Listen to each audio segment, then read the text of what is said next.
It started as a quiet, ordinary Saturday morning. The kind of morning where sunlight gently spills over the driveway, birds chirp lazily in the trees, and everything feels calm. I was sipping my coffee, enjoying the peace, scrolling through my phone completely unaware that my day was about to take a wild, unforgettable turn. Suddenly, I heard shouting outside. A loud, piercing voice, full of anger, frustration, and sheer panic. Curious, I peeked through the window and froze. There she was, a middle-aged woman, red-faced and furious, gripping her phone as though it were a lifeline. Her energy was explosive, chaotic, completely uncontainable. She was the textbook Karen stereotype, loud, irrational, and entirely convinced she was in the right. And all of this fury? Over my driveway. Yes. My driveway. Apparently, it was too long, too short, or in some way offensive to her sensibilities. I didn't fully understand why she was so upset, nor did it matter. What mattered was the action she had already taken. She was calling 911. Right then. Right now. From inside, I could hear the dispatcher's calm voice, but Karen's yelling completely overshadowed it. Yes. Someone needs to come immediately. There's a car, a driveway, it's outrageous, she screeched, waving her arms frantically as if the world itself owed her justice. Each word she spat out carried the intensity of someone determined to bend reality to her whims. I set down my coffee, stunned. Neighbors began peeking from behind curtains, doors cracked open, eyes wide with curiosity. And then, the moment that would change everything, I stepped outside. Calm. Collected. Dressed in my police uniform, badge gleaming in the morning sunlight. The realization hit her like a thunderbolt. Her eyes widened, her mouth opened and closed and opened again. She had called 911, on the police chief. In her own neighborhood. The transformation in her expression was immediate. Confusion. Shock. Fear. Anger. Panic. All of it collided in an instant, creating a chaotic mixture of emotions that was almost mesmerizing. What she thought would be a display of power had become a public exposure of her mistake. And this was only the beginning. The confrontation was about to escalate beyond her worst expectations and beyond what the neighbors had ever seen. Karen's face shifted in a way that was almost painful to watch. Her fury, once blazing and uncontrolled, was now mixed with confusion and disbelief. Her hands shook violently as she clutched the phone, desperately trying to justify her actions even as the reality of the situation crushed her confidence. The street had turned into an unexpected stage. Neighbors, who had initially peeked through curtains or cracked doors, were now openly watching, some with phones raised, recording the spectacle. Her voice wavered, broken by panic. I had no choice. This driveway, she stammered, her words faltering mid-sentence, betraying the nervous spiral she was entering. Every flail, every frustrated gesture, made it obvious that she had never encountered a scenario like this.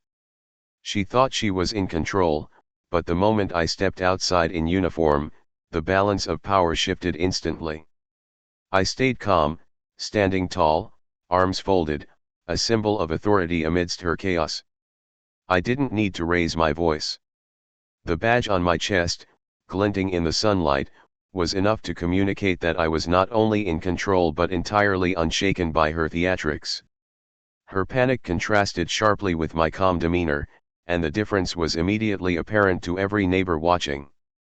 Karen tried again, louder this time. You can't just. I demand someone do something. This is harassment. Her words were jagged, flustered, and desperate. But they rang hollow. The neighbors could see the truth, she was floundering, exposed, and completely out of her depth. The energy she thought she commanded had evaporated in an instant. I took a measured step closer, voice calm but firm. Calling 911 for a personal grievance is not how issues are resolved. If there is a legitimate concern, it should be addressed calmly and respectfully.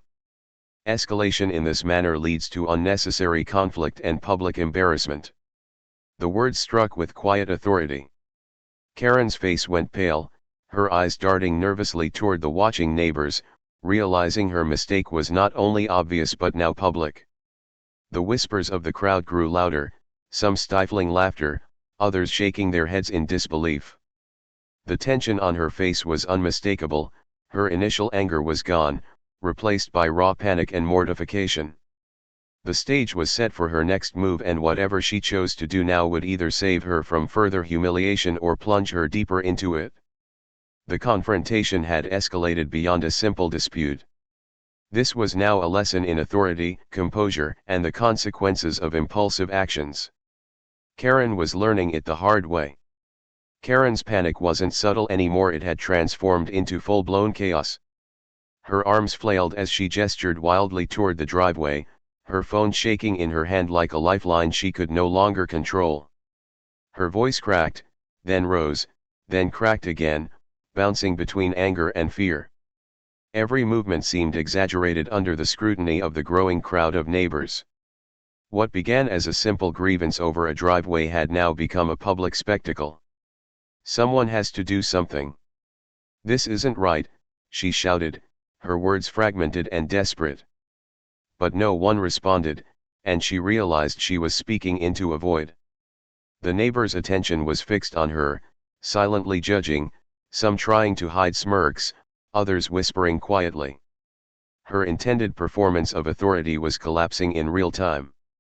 I stayed calm, deliberate in my movements, projecting quiet authority. Arms crossed, standing tall, my presence alone communicated that the situation was under control. The badge glinting on my chest served as a subtle but unmistakable reminder of the reality she refused to accept: she had miscalculated entirely. The contrast between her frantic energy and my composed stance amplified her embarrassment, making the scene even more uncomfortable for her.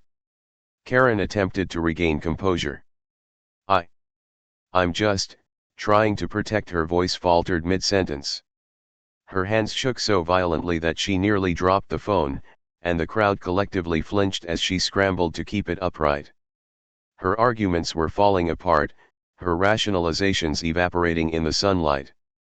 I took a measured step forward, voice calm but firm.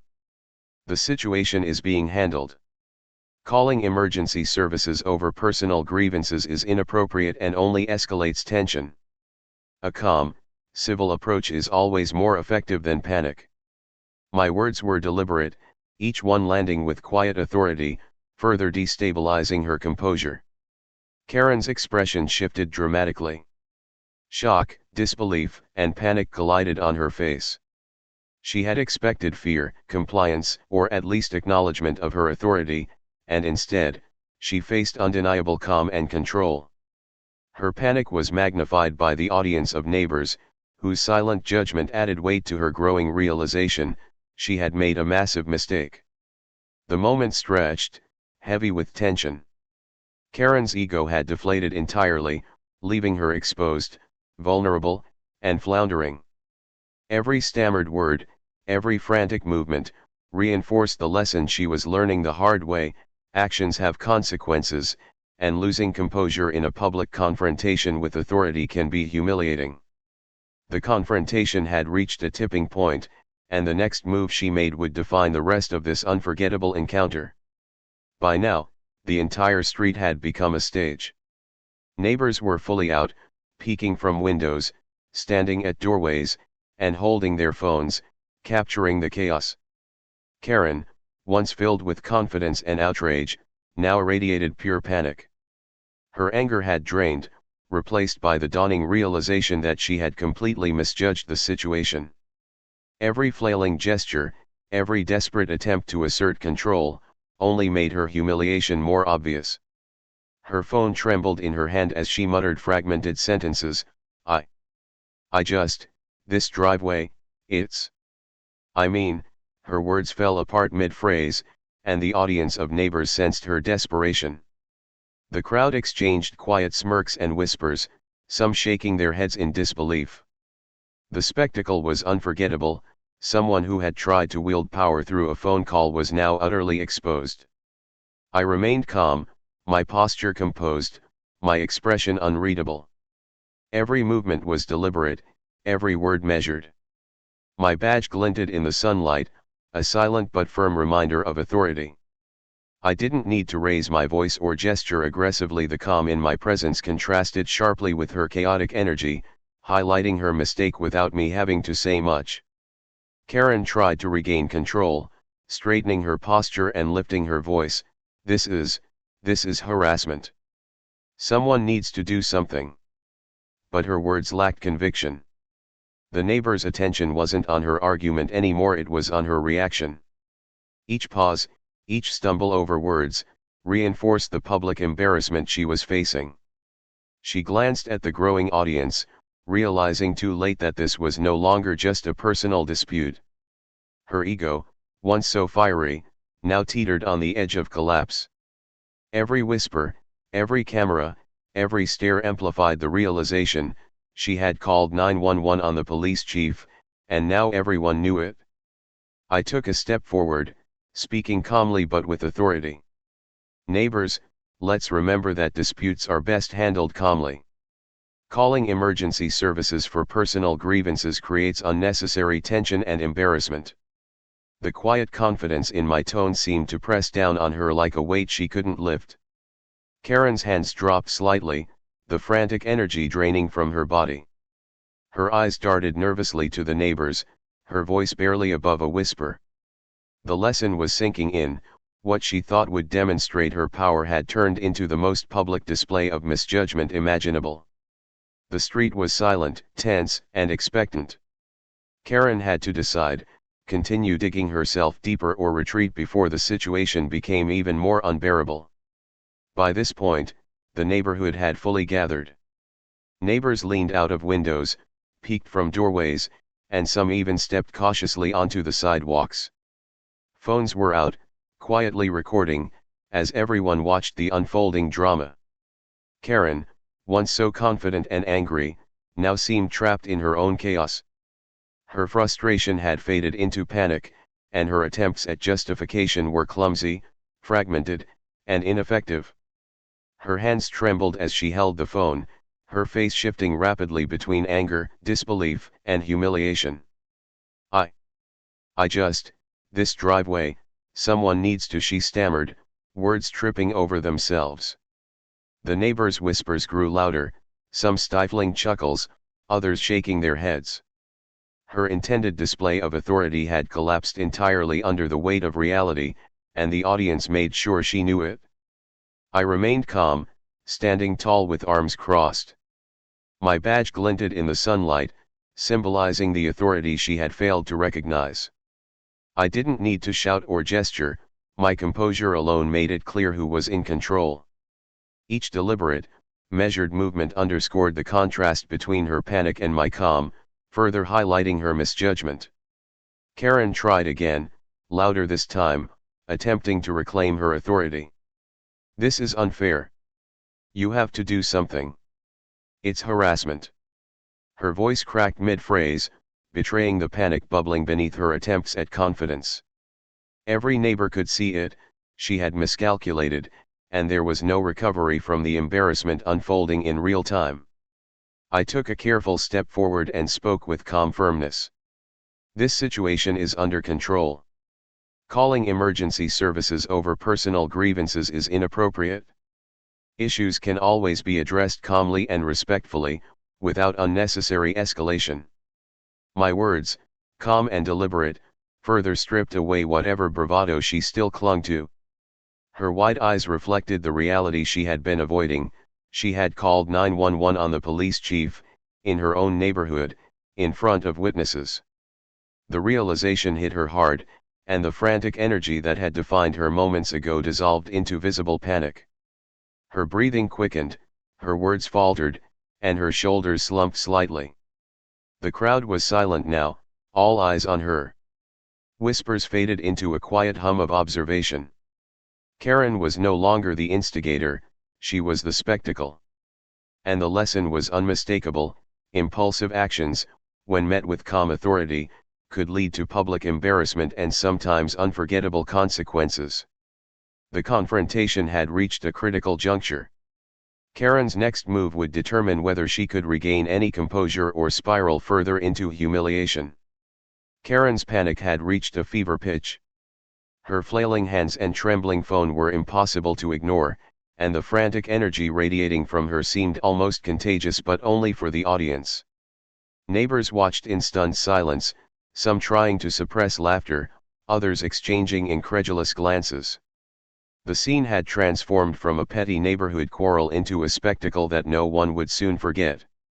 Her voice cracked repeatedly as she attempted to justify her actions. I didn't know.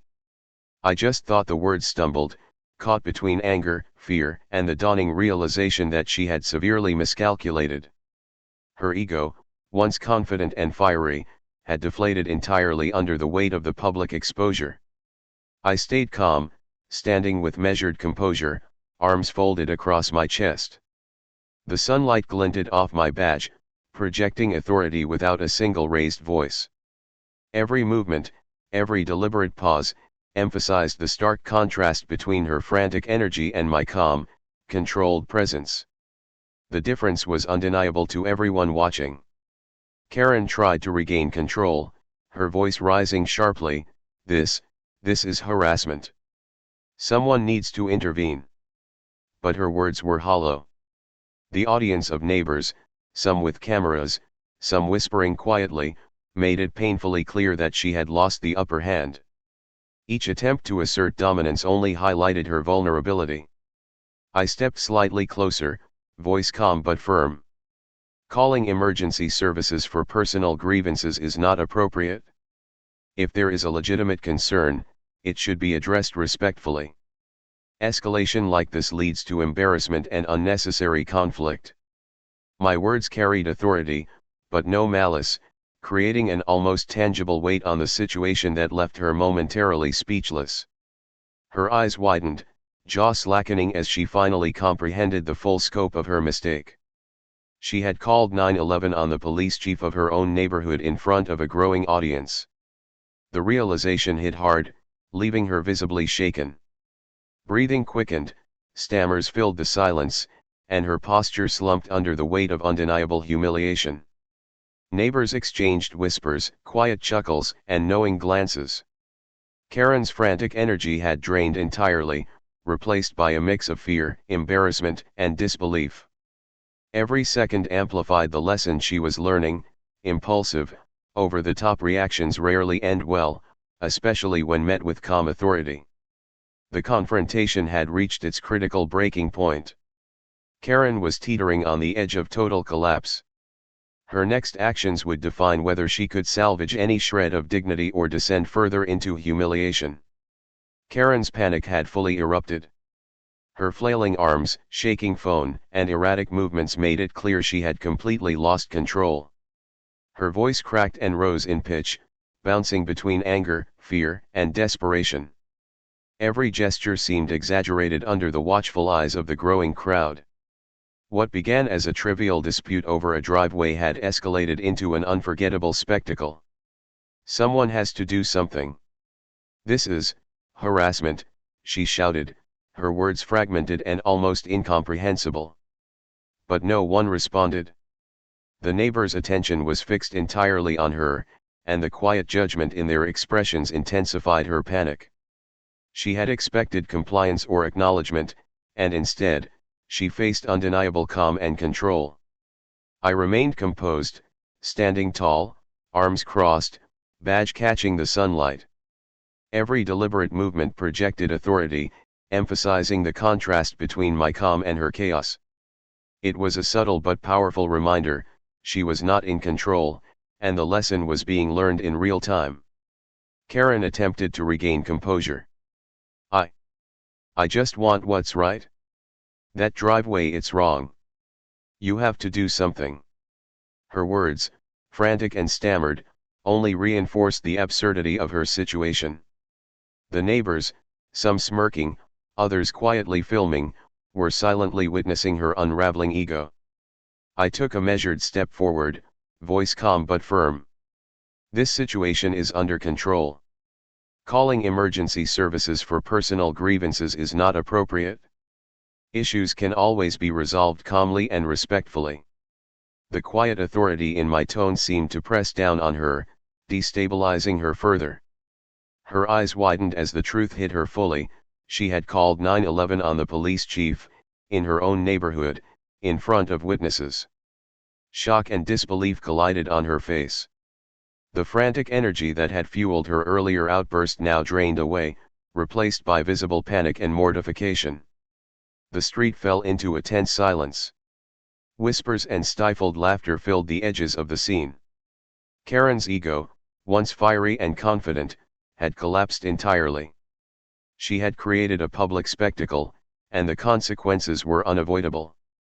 Every movement, every shallow breath, underscored her complete exposure. At this moment, the confrontation had reached its climax, the peak of tension, embarrassment, and authority. Karen's next move would determine if she could retreat with any dignity or spiral even further into humiliation in front of everyone who had witnessed the chaos. The chaotic energy that had dominated the street began to settle, but the impact of the confrontation lingered. Karen, still visibly shaken, lowered her phone and took a tentative step back from the driveway. The fire and anger that had driven her initial outburst were gone, replaced by an unmistakable mixture of embarrassment and disbelief. Her eyes darted nervously at the neighbors, realizing that every motion, every word, had been recorded or observed. The audience of neighbors was slowly dispersing, though many still lingered, whispering quietly and sharing looks of disbelief. Some had filmed the scene, already anticipating the stories that would circulate later.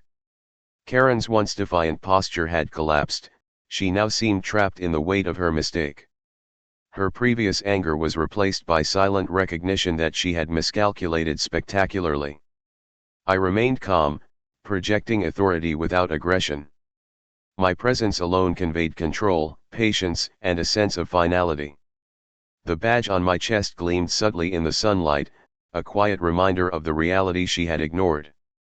There was no need to shout, no need for confrontation. The lesson had been made abundantly clear by the natural progression of events. Karen finally spoke, her voice trembling and low. I didn't realize," the words were barely audible, and her gaze avoided mine, flicking nervously toward the neighbors. Her attempts at explanation had dissolved into silence, leaving only a recognition of error. It was clear that her initial attempt to assert dominance through a 911 call had backfired completely. Some neighbors offered tentative smiles, acknowledging the tension while signaling that the situation was winding down. A few approached quietly, perhaps to diffuse the lingering discomfort or to simply observe. The air, once thick with panic and energy, had calmed into something measured and reflective. I stepped forward, voice steady, offering a concluding remark that would reinforce the lesson of the morning. Everyone, let this be a reminder: disputes are best handled calmly and respectfully. Escalation through panic or misjudgment rarely ends well. Composure and professionalism are far more effective than impulsive actions. The words hung in the air, deliberate and final, providing closure without harshness. Karen, finally realizing the gravity of her mistake, gave a small nod before retreating toward her home. Her movement was quiet, resigned, and without fanfare, a stark contrast to the dramatic entrance she had made moments earlier. The neighborhood slowly began returning to normal, but the memory of the confrontation would linger. The lesson, witnessed by all, was unforgettable: composure always prevails over chaos, and impulsive actions can quickly lead to public embarrassment. The street was quieter now, the tension slowly dissipating, but the memory of the confrontation lingered like a shadow. Karen, having retreated toward her house, moved cautiously, her face still flushed with embarrassment. What had begun as a simple complaint over a driveway had transformed into a spectacle that everyone in the neighborhood would remember. Her initial confidence had been completely replaced by humility and a lesson she wouldn't soon forget. I remained outside, standing tall and composed, my presence calm yet authoritative. The badge on my chest reflected the morning sunlight, silently reinforcing the lesson without a single raised voice. It wasn't about winning an argument or asserting power, it was about demonstrating that patience, professionalism, and composure always prevail over panic and impulsive actions. The neighbors, many of whom had witnessed the entire ordeal, began returning to their routines. Some quietly discussed the events, sharing their amusement or disbelief, while others simply walked away, still shaking their heads. The scene had left an indelible mark on the block, a reminder of the chaos that can result from overreaction, and the authority that comes from calm control. Karen finally spoke in a soft, almost apologetic tone, her voice barely audible over the quiet murmur of the street. I didn't realize, she admitted, eyes downcast, shoulders slumped. There was no defiance, no anger, just recognition of her misjudgment. The dramatic display that she had planned had backfired spectacularly, leaving her exposed but also, perhaps, a little wiser. I nodded once, acknowledging her words without judgment. Conflicts can always be resolved respectfully and calmly, I said. Escalation through panic, shouting, or unnecessary calls will rarely achieve the desired outcome. It's important to approach disputes with composure and understanding. My words were firm, fair, and meant to leave a lasting impression on everyone present. Karen gave a small nod, then turned fully toward her house, retreating quietly. There was no dramatic exit, no confrontation, just a subdued acknowledgement of the mistake she had made. The street, now calm, seemed almost to exhale collectively, the tension replaced by reflection. The day's events would become the story everyone talked about: the 911 call over a driveway, the panic, the public exposure, and the police chief's composed response. It was more than a confrontation, it was a lesson in humility, authority, and the consequences of impulsive decisions. As I finally walked back inside, the morning sun still shining warmly, it was clear, composure and professionalism always win, and every overreaction carries consequences, sometimes unforgettable ones.